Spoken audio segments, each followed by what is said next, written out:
Assalamualaikum warahmatullahi wabarakatuh. Perkenalkan, nama saya Wadatu Nafisa dari Prodi Tadis Bahasa Inggris semester 2. Pertama-tama, marilah kita panjatkan puja dan puji syukur kehadirat Allah SWT yang mana telah melimpahkan rahmat serta hidayahnya kepada kita semua. Dan yang kedua kalinya, sholawat beserta salam tetap tercurahkan kepada baginda Nabi Muhammad SAW yang telah membawa kita dari alam jahiliyah menuju alam ilmiah ini, alam yang terang menerang. Yang saya takdimi, pengasuh pondok pesantren Zainul Hasan Genggong, Kiai Haji Mutawakil Allah. Yang saya hormati, Rektor Kampus Universitas Islam Zainul Hasan Genggong, Bapak Dr. Abdul Aziz BAMAG. Dan yang saya hormati, Ibu Dekan Fakultas Stadis Umum, Ibu Wahyu Lestari MPD.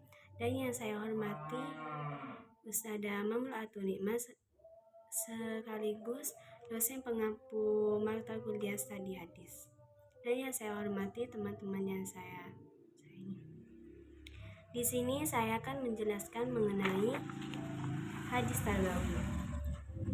Di dalam hadis tarbawi ini terbagi menjadi dua, yaitu yang pertama pengertian hadis tarbawi, yang kedua adalah ruang lingkup hadis tarbawi.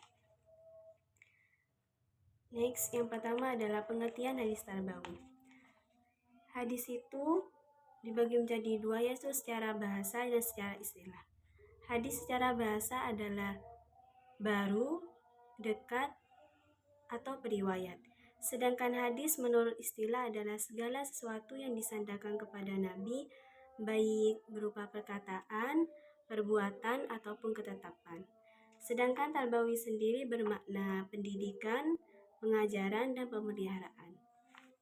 Dan apabila keduanya digabung menjadi hadis tarbawi, bermakna hadis tarbawi adalah hadis yang menerangkan tentang pendidikan yang diajarkan oleh Nabi Muhammad SAW. Nah, yang kedua, ruang lingkup hadis tarbawi.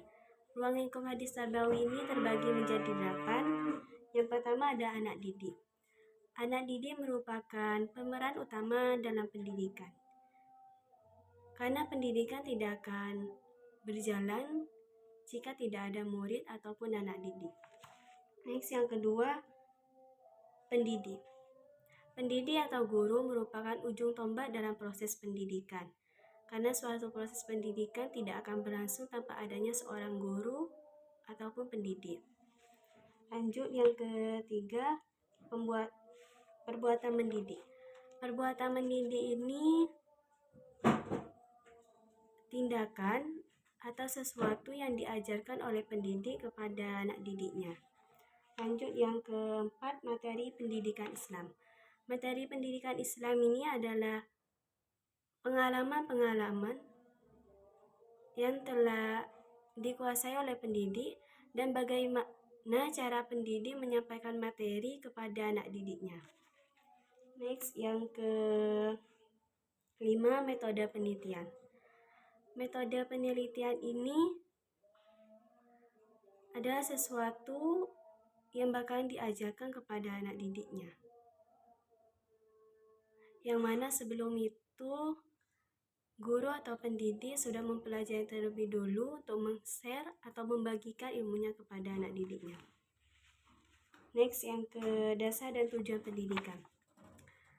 Pendidikan adalah sesuatu yang akan membawa kita ke depannya kemana dan sangat penting bagi hidup kita. Karena dengan pendidikan atau ilmu, derajat seseorang akan diangkat. Lanjut, sarana dan prasarana pendidikan. Sarana dan prasarana pendidikan seperti alat yang akan kita gunakan ketika kita melakukan pendidikan, atau semisal uang SPP juga bisa jadi. Dan yang terakhir adalah evaluasi pendidikan. Evaluasi pendidikan ini adalah setiap terakhir pembelajaran atau terakhir bab, kita akan melakukan evaluasi agar anak didik atau murid bukan hanya sekedar mendengarkan, tapi juga bisa menjelaskan apa yang baru saja dijelaskan oleh gurunya. Jadi Ini adalah keterangan dari hadis Tarbawi, yang mana di hadis Tarbawi itu ada dua, yaitu pengertian hadis Tarbawi dan ruang lingkupnya.